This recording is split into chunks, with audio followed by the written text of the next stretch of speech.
이건 세계도 놀란 사건입니다. 한국팀은 마지막까지 포기하지 않았습니다. 단 48시간 만에 안반을 뚫어 맑은 지하수를 분수처럼 솟아오르게 만들었습니다. 2024년 외딴 마을의 첨단 장비가 하루아침에 멈추고 일본 독일 기술진까지 이유 없이 철수했던 사건이 있었습니다. 나이지리아 대통령의 떨리는 목소리에 전 세계에서도 주목을 끌었는데요. 죽음의 땅을 살려주세요 라는 대통령의 통곡의 소리가 아니었을까 싶습니다. 하지만 이런 곳에 한국이 들어와 기적을 만들었습니다. 선진국의 기술마저 포기한 곳에서 과연 어떤 일이 벌어졌던 걸까요? 전 세계가 감추려 했던 충격의 48시간, 지금 공개합니다. 여기서 잠깐. 보시기 전에 여러분의 구독과 좋아요는 계속해서 좋은 영상을 만드는데 큰 힘이 됩니다. 행복한 일만 가득하시길 바라며 시작합니다. 안녕하세요. 저는 아다 예제라고 합니다. 나이지리아 아다마와 주의 작은 마을에 살고 있습니다. 마을은 붉은 흙길과 가시덤불에 둘러싸여 있죠. 저는 날이 밝기 전 매일 새벽에 일어납니다. 하늘은 아직 어둡지만 새들이 벌써 움직이더군요. 아침 첫걸음은 물길을 찾아가는 길이 있어요. 머리에 2개의 무거운 물병을 얹고 먼 길을 나서요. 해가 뜨지도 않았는데 이미 숨이 턱턱 막히더군요. 왜 우리 마을은 이렇게 메마른 걸까? 하고 속으로 묻습니다. 강가에 도착하면 분홍빛 하늘이 펼쳐집니다. 물은 탁하고 진흙투성이에요. 저는 물병을 들어 씻으며 마음속으로 다짐했습니다. 포기는 없다. 이 말이 저를 버티게 하더군요. 돌아오는 길엔 친구 에메카를 만났습니다. 에메카가 웃으며 말했어요. 잘 지냈어, 아다예제. 동생은 괜찮아. 저는 물병을 더 꽉 잡고 대답했죠. 동생 이페오마가 기침을 오래 해서 걱정이 많거든요. 집에 돌아오면 엄마와 남동생 여동생이 기다리고 있습니다. 물을 통에 붓고 천으로 걸러요. 그래도 뿌연 물은 마시기 꺼려지죠. 우리는 어쩔 수 없이 삶아 먹습니다. 삶아도 모든 병균이 사라지진 않지만 최소한의 위안이 되니까요. 학교에선 망고나무 아래에 앉아 칠판을 바라봅니다. 선생님이 협력이라고 적어 놓으셨더군요. 빈 책상도 많습니다. 아이들 중 절반쯤은 물을 구하러 가지요. 건강이 나빠지면 배움도 멈춥니다. 수업 중에 손을 들었어요. 언젠가 우물 하나 제대로 생길 수 있을까요? 선생님은 안타까운 표정으로 대답하셨습니다. 다른 방법을 찾아야 해요. 희망을 놓지 맙시다. 오후에는 강물 맛을 봅니다. 모래 알갱이가 씹히지만 동생을 생각하면 한 모금도 소중하더군요. 저는 먼 나라에서 올지도 모를 도움을 상상합니다. 예를 들면 한국에서 온 팀이 반짝이는 기계를 들여와 우리에게 깨끗한 물을 주는 모습이요. 그럴 날을 꿈꾸며 다시 한번 다짐합니다. 포기하지 않겠다고. 메마른 마을, 깨어진 드릴 비트, 금이간대지 위에서도 저는 한 걸음씩 걸어갑니다. 끝내 새로운 내일을 맞이할 그날까지요. 며칠 뒤 대형 장비가 우리 마을에 도착했어요. 저는 에메카와 함께 흙먼지 날리는 길가에 섰죠. 엔진 소리가 둥둥 울리자 가슴이 두근거렸습니다. 이제 도와주러 왔나 봐요. 저는 속삭였어요. 에메카는 어깨를 으쓱하며 대답했죠. 그러길 바래. 첫 번째로 미국 팀이 왔습니다. 파란 셔츠에 USAID라고 쓰여 있었어요. 긴 금속 팔을 가진 드릴 장비가 하늘을 향해 서 있더군요. 마을 사람들이 둘러앉아 눈을 크게 떴습니다. 드릴 비트가 돌며 땅을 파는 모습을 보며 잠시 희망이 생겼죠. 이번엔 물이 나올지도 몰라 생각했답니다. 하지만 드릴이 갑자기 멈췄어요. 기사님이 콘솔을 두드리며 얼굴을 찌푸리더군요. 단단한 안반이라 더 들어갈 수 없습니다. 그중 한 미국인이 고개를 숙이며 영어로 죄송합니다라고 말했죠. 이튿날 그들은 장비를 챙겨 떠났습니다. 엔진 소리가 사라진 자리엔 무거운 침묵만 남았어요. 사람들은 땅이 너무 단단해요라며 중얼거렸습니다. 저는 이를 악물고 다짐했죠. 희망은 결코 포기하지 않아요. 다음 날 중국 팀이 초록색 트럭에 장비를 싣고 왔습니다. 빨간 유니폼이 눈에 띄더군요. 삽과 센서, 또 다른 대형 드릴을 꺼냈습니다. 중국 엔지니어 리웨이가 태블릿을 보며 고개를 끄덕였죠. 드릴이 시끄럽게 돌아가며 땅을 뚫기 시작했어요. 먼지가 하얗게 일었습니다. 하지만 30m 지점에서 비트가 멈췄습니다. 리웨이가 어깨를 으쓱하고 말했어요. 더는 안 됩니다. 그들은 장비를 접고 빨간 트럭을 타고 떠났습니다. 타이어 자국만 남았죠. 사람들은 중국 팀도 못 들었어라며 쓴웃음을 지었습니다. 저는 눈을 감고 다시 마음속으로 다짐했습니다. 희망은 끝까지 포기하지 않을 거예요. 이틀 뒤 프랑스 팀이 파란 천막과 함께 도착했어요. 프랑스어로 된 프랜스 디벨롭먼트 로고가 인상적이었죠. 마담 뒤퐁이 웃으며 손을 흔들었습니다. 도와드리겠습니다. 그녀가 말했어요. 작은 휴대용 드릴을 나무판에 올리고 시동을 걸더군요. 40m까지는 순조로웠습니다. 갑자기 찌익하는 금속음이 울렸습니다. 드릴이 흔들리며 멈추자 뒤퐁 씨가 한숨을 쉬었죠. 불가능하군요. 그녀가 말했습니다. 추가 장비 없이 더 깊이 들어갈 수 없대요. 그들은 천막을 접고 파란 밴을 타고 돌아갔습니다. 마지막으로 일본 JICA 팀이 왔습니다. 주황색 헬멧에 깨끗한 흰 유니폼이 눈에 들어왔죠. 강력한 드릴 장비를 내리며 새벽에 시공을 시작했어요. 땅속 깊숙이 파고드는 소리가 마치 거대한 짐승 같았습니다. 50, 70, 100m를 지나 120m 지점에서 드릴 이 극하는 소리를 내며 멈추었습니다. 팀장 사토 씨가 땀을 닦으며 깊이 고개를 숙였죠. 죄송합니다. 저희도 더 이상 못 갑니다. 그렇게 조용히 떠났습니다. 장비만이 뜨거운 태양 아래 홀로 남아있었죠. 사람들은 그것을 바라보다 천천히 고개를 돌렸습니다. 에메카가 곁에 와서 어깨를 다독여 주더군요. 미안해. 그가 말했습니다. 저는 힘겹게 숨을 들이쉬고 마지막으로 중얼거렸습니다. 희망은 꺼지지 않았어요. 모든 팀이 실패했지만 저는 여전히 믿습니다. 언젠가 누군가 이곳에서 물을 찾아낼 거라고. 그때까지 저는 계속 걸을 겁니다. 물을 실어 나르고 포기하지 않겠다고 약속하며요. 어느 고요한 아침, 제가 새벽에 물병을 채우고 있을 때 낯선 목소리가 들렸습니다. 2대의 큰 트럭이 붉은 흙먼지를 일으키며 마을길을 올라오더군요. 가슴이 뛰었습니다. 누구시지? 하고 속으로 물었어요. 트럭이 멈추자 4분이 내리셨습니다. 밝은 안전조끼를 입고 깔끔한 가방을 맨 분들이었죠. 키 큰 남자분이 영어로 인사하셨습니다. 안녕하세요. 저는 한국의 이준호입니다. 옆에 계신 여성분도 웃으며 소개했어요. 저는 박은지이고 김민수와 최지은입니다. 온화한 미소가 기억에 남더군요. 마을 사람들은 수군거렸습니다. 한국이라니 여기서 먼 나라 아닌가요? 아이들은 킥킥 웃으며 물었죠. 다른 팀이 실패했는데 과연 물이 나올까요? 저는 마음이 설렜습니다. 가슴이 답답해졌지만 침착하려 애썼죠. 이준호 씨가 작은 스피커를 내려놓고 버튼을 누르자 부드러운 음악이 흘러나왔습니다. 좋은 아침입니다 하고 우리말로 인사하셨어요. 발음은 서툴렀지만 모두 고개를 끄덕였습니다. 저희는 여러분을 돕기 위해 왔습니다. 한 팀입니다. 한 번 더 한 팀입니다라고 강조하셨습니다. 박은지 씨는 지도를 펼치고 노트북을 꺼냈습니다. 김민수 씨는 지도의 여러 지점에 작은 깃발을 꽂으셨죠. 먼저 땅을 공부해야 합니다 하고 말씀하셨습니다. 태블릿 화면을 가리키며 바로 드릴을 사용하지 않겠습니다. 숨은 틈을 찾아야 합니다라고 하시더군요. 다들 의아해했습니다. 아직 기계를 안 쓰네 이상하다 같은 속삭임이 돌았어요. 저는 손을 들고 물었습니다. 얼마나 조사할 건가요? 최지은이 환하게 웃으며 대답하셨습니다. 열흘입니다. 열흘 동안 걸으며 흙을 채취하고 암석을 측정할 예정입니다. 저는 실망했지만 곧 고개를 끄덕였습니다.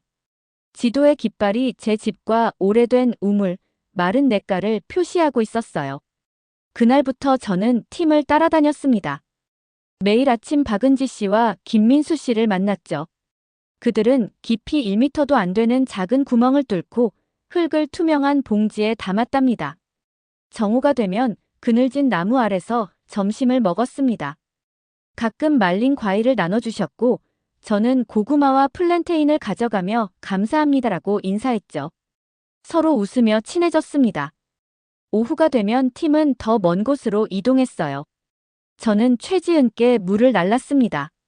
최지은 씨는 한국어로 고맙다고 하시고 물병을 가리키며 말했어요. 물이 생명입니다. 제 눈이 커지더군요. 영어로도 워터 이즈 라이프라고 반복하셨습니다. 그리고 한 번 더 희망은 포기하지 않습니다라고 덧붙이셨죠. 어느 저녁 이준호 씨가 마을 사람들을 오래된 우물 옆으로 모으셨습니다. 손전등을 들고 분명하게 말씀하셨죠. 아데왈레 할머니 댁 근처 언덕 아래에서 특이한 균열을 찾았습니다. 거기에 시추하면 가능성이 있습니다. 칠판에 빚어 균열 모양을 그려 보이시더군요. 모두 숨을 죽였습니다.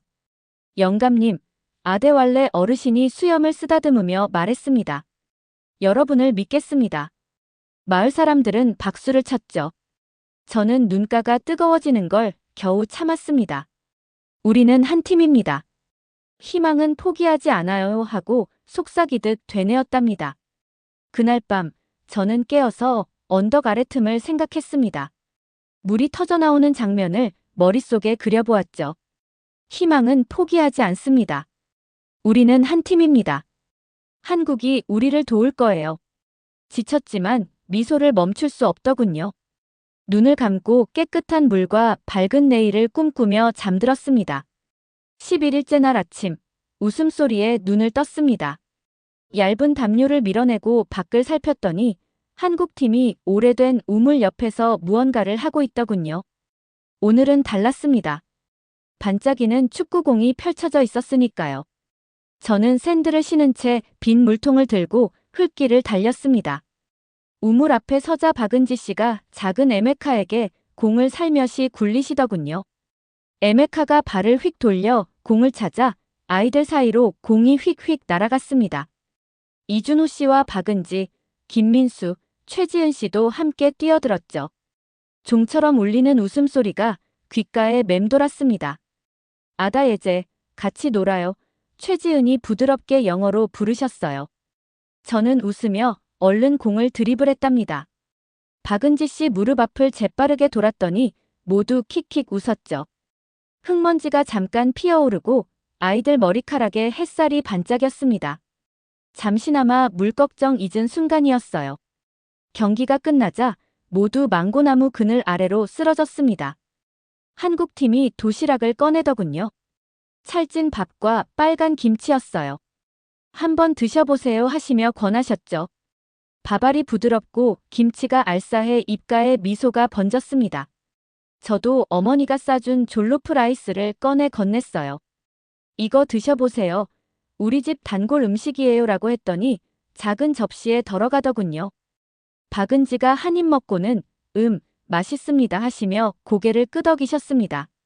함께 음식을 나누고 함께 희망을 나눠요라는 말이 기억에 남았답니다. 우리는 원을 그리며 앉아 먹고 이야기했습니다. 이준호가 몸을 숙여 말씀하셨죠. 한국에도 물이 부족했던 시절이 있었습니다. 한 팀이 되어 끝까지 포기하지 않았습니다 하시며 웃으셨습니다. 저는 조용히 그 말을 되뇌었어요. 오후가 되자 팀은 분필과 종이를 꺼냈습니다. 각자 꿈을 그려보자고 하시더군요. 저는 수도꼭지에서 물이 쏟아지는 그림을 그렸습니다. 옆에는 행복하게 물을 마시는 이페오마를 그렸죠. 김민수가 제 그림을 보고 정말 아름답네요. 희망을 그렸습니다 하시며 제 밑에 희망은 포기하지 않습니다라고 적어주셨어요. 가슴이 벅찼습니다. 해질녘이 되자 작은 모닥불을 피우고 모두 둘러앉았습니다. 어머니, 아버지, 아이들까지 말린 풀매트에 앉았죠. 한국팀이 작은 기타를 꺼냈습니다. 이준호 씨가 잔잔한 선율을 연주하셨는데 처음엔 다들 수줍어하다가 이내 우리 노래를 부르기 시작했습니다. 노랫소리가 캠프파이어 가득 울려 퍼지더군요. 밤이 깊어지자 불꽃은 은은히 빛나고 반딧불이 반짝였습니다. 저는 이준호 씨 옆에 앉아 물어봤습니다. 정말 내일 시추를 시작하나요? 이준호 씨가 불빛을 바라보다 단호하게 고개를 끄덕이셨죠. 네, 내일 시작합니다. 우리는 한 팀입니다 하시며 어깨를 톡톡 치셨어요. 저는 무릎을 끌어안고 밤하늘에 속삭였습니다. 희망은 포기하지 않아요. 우리는 한 팀이에요. 나이지리아와 한국 친구들이 나란히 앉아 노래와 이야기, 꿈을 나누는 모습을 보며 내일이 기다려졌습니다. 다음 날 아침, 저는 해 뜨기 전 다시 밖으로 나섰습니다. 가슴이 두근거렸죠. 하늘은 연한 파란색이었고 공기는 벌써 따뜻했습니다. 저는 한국 팀을 위해 물 한 바가지 들고 걸었습니다. 걸으면서 제 다짐을 속삭였어요. 희망은 포기하지 않아요. 시추 현장에 도착하니 네 분이 이미 일하고 계셨습니다. 큰 드릴 장비가 언덕에 우뚝 서 있더군요. 이준호가 고개를 끄덕이며 인사하셨습니다. 좋은 아침입니다, 아다 예제. 오늘 준비됐나요? 저는 웃으며 대답했어요. 네, 우리는 한 팀입니다. 박은지 씨가 드릴 컨트롤을 점검하셨습니다. 초록 버튼을 누르자 기계가 우르릉 소리내며 작동했어요. 아이들과 저는 작은 울타리 뒤에 모였습니다. 드릴 비트가 땅을 파고 들어갈 때마다 먼지가 황금빛 구름처럼 피어올랐답니다. 드릴 20m, 30m, 40m까지 내려갔습니다. 저는 큰 소리로 숫자를 외쳤죠. 10, 20, 30, 40. 심장이 터질 듯 조였지만 마음속에선 또 다른 다짐이 올라왔습니다. 50m 지점에서 햇빛이 드릴 비트에 반짝였습니다. 물이 비트 주위를 감싸는 모습을 상상했어요. 기계가 떨리자 마을 사람들이 숨을 죽였죠. 바람이 불어 모래가 얼굴에 날리기도 했답니다. 오전 중반, 드릴 80m에 도달했습니다. 에메카가 아다 예제 봤어? 하고 외쳤죠. 저는 고개를 끄덕였습니다. 가슴이 터질 것 같았어요. 최지은 씨도 옆에서 태블릿을 가리키며 미소 지으셨습니다. 그리고 팀워크가 통했어요라고 적어주셨죠. 드릴 200m를 넘어갈 때 군중 사이에 정적이 감돌았습니다. 저는 손가락으로 울타리를 꼭 잡았어요. 이페오마가 희망 어린 눈빛으로 고개를 기울였습니다. 그러다 115m 지점에서 기계가 갑자기 삑 하는 소리를 내며 멈추었습니다. 드릴 고르지 않게 돌더니 정지했죠. 김민수 씨가 달려와 화면을 두드리고 스위치를 조작하셨습니다. 그리고 한 비트가 부러졌다는 사실을 알리셨죠. 다시 정적이 찾아왔습니다. 가슴이 답답해졌어요. 마을 사람들이 숨을 죽였죠. 저는 이준호를 바라보았습니다. 그는 침착하게 손을 들고 말씀하셨습니다. 예비 비트가 하나 더 있습니다. 교체하고 다시 시도하겠습니다. 사람들이 헛기침을 했고 아직 희망이 있구나 하는 속삭임이 들렸습니다. 저는 앞으로 나아가 외쳤어요. 우리가 믿어요. 에메카와 다른 아이들도 함께 외쳤습니다. 우리가 믿어요. 사람들은 고개를 끄덕이며 박수를 쳤죠. 정오가 되자 부러진 비트를 빼고 새 비트를 장착했습니다. 드릴 2- 윙윙 소리를 내며 깊숙이 내려갔습니다. 미터수가 올라가는 걸 지켜보며 심장이 쿵쿵 뛰었죠. 120, 130, 140 태양은 머리 위에 있었고 땀이 등을 타고 흘렀습니다. 150m 지점에서 드릴 이 그림자 속으로 사라졌습니다. 기계가 천천히 멈추려던 순간 땅이 부드럽게 울리더군요. 낮은 물소리가 기계에서 퍼져나왔습니다. 갑자기 물줄기가 뿜어져 나왔습니다. 마치 분수처럼 하늘로 솟구쳤죠. 시원한 물이 온몸을 적시자 아이들은 소리치며 웃었어요. 사람들은 환호하며 박수를 쳤습니다. 제 양동이는 순식간에 맑은 물로 가득 찼습니다. 저는 무릎을 꿇고 두 손으로 물을 받았습니다. 차가운 물이 손끝에서 전해져 두려움이 사라지는 듯 했죠. 저는 일어서 소리쳤습니다. 물이 나왔어요. 물이 나왔어요. 군중도 따라 외쳤답니다. 이준호 씨는 눈가를 닦으며 우리가 함께 해냈습니다라고 말하셨습니다. 박은지가 작은 병을 건네며 물이 곧 생명입니다라 적어주셨죠. 저는 고개를 끄덕였습니다. 물이 곧 생명입니다. 저녁이 되자 우리는 새 우물 주위에 모였습니다. 단순한 펌프에서 물이 계속 흘러나왔어요. 모두가 몇 달 만에 처음으로 물을 마셨습니다. 그 순간 모든 것이 달라졌음을 알았습니다. 우리 마을은 다시 살아났습니다. 한국 친구들과 함께했기에 가능했던 기적이었답니다. 다음 날 아침, 새벽의 기적 뒤 첫 빛에 눈을 떴습니다. 저는 오두막 문을 열고 밖을 나섰죠. 드릴 장비는 사라지고 대신 콘크리트 우물과 손펌프 4개가 군인처럼 일렬로 서 있었습니다. 첫 번째 펌프에서는 맑은 물이 졸졸 흘러 양동이를 채웠습니다. 저는 빈 제리캔을 들고 길을 달렸어요. 한 걸음 한 걸음이 가벼웠습니다. 마을 사람들도 우물가에 모여들었죠. 빈 주전자와 아이를 아는 부모님들까지 모두 같은 기쁨을 나눴습니다. 깨끗한 물이 있다는 사실이요. 이준호 씨는 우물 옆에 서서 어르신과 악수를 나누셨습니다. 박은지 씨는 작은 솔과 천을 나눠주었고 김민수 씨는 아이에게 펌프 손잡이 조이는 법을 가르치셨죠. 최지은 씨는 펌프마다 붙인 안내문을 확인하며 말했습니다. 물이 곧 생명입니다. 오늘은 이 펌프를 어떻게 쓰고 관리할지 가르쳐 드립니다. 이준호 씨가 우리말로 알렸습니다. 도구와 예비 부품이 동그랗게 놓인 걸 가리키더군요. 우리는 한 팀입니다. 모두 함께 따라 말했습니다. 본격적인 작업이 시작됐습니다. 저는 박은지 씨 옆에 무릎을 꿇고 펌프 필터를 청소하는 법을 배웠습니다. 이 부분이 깨끗해야 물이 잘 나옵니다. 하고 웃으시더군요. 소를 들고 문질렀더니 차가운 물이 제 셔츠를 적셨습니다. 저도 웃고 선생님도 웃으셨죠. 그 옆에서 에메카가 김민수 씨와 나사를 점검했습니다. 나사는 꼭 조여야 하지만 너무 조이면 안 된다고 하셨어요. 작은 손가락으로 조심조심 돌리던 에메카에게 김민수 씨가 잘했어요 하고 고개를 끄덕이셨죠. 에메카가 활짝 웃었습니다. 정오가 되자 큰 바오밥 나무 그늘 아래에 모두 앉았습니다. 어머니께서 졸로프 라이스를 놓으셨고 한국팀은 바나나 잎에 싼 떡과 김치를 꺼내주셨어요. 우리는 접시를 돌려가며 서로 음식을 맛봤습니다. 저는 손가락으로 펌프를 가리키며 말했죠. 물이 곧 생명입니다. 한국 선생님들도 고개를 끄덕이며 되받아하셨습니다. 물이 곧 생명입니다.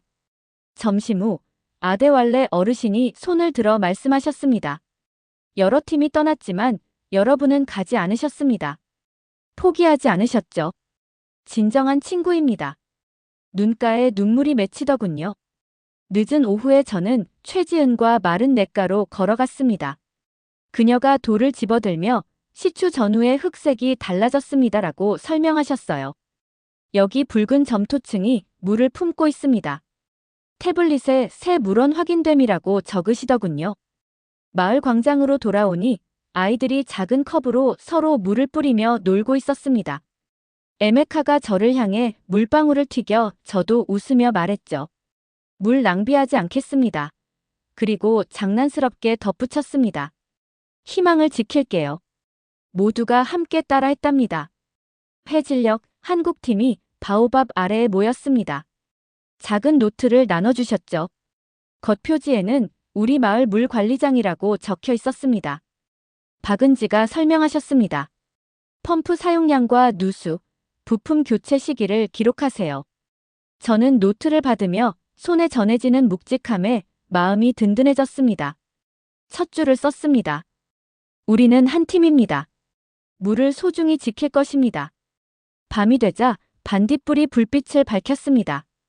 작은 모닥불 곁에 앉아 이준호가 기타를 퉁겼습니다. 부드러운 한국 노래가 어둠을 가르며 별빛 속으로 퍼졌죠. 마을 사람들은 흥얼거리며 멜로디에 함께했습니다. 저는 어머니 어깨에 머리를 기댔습니다.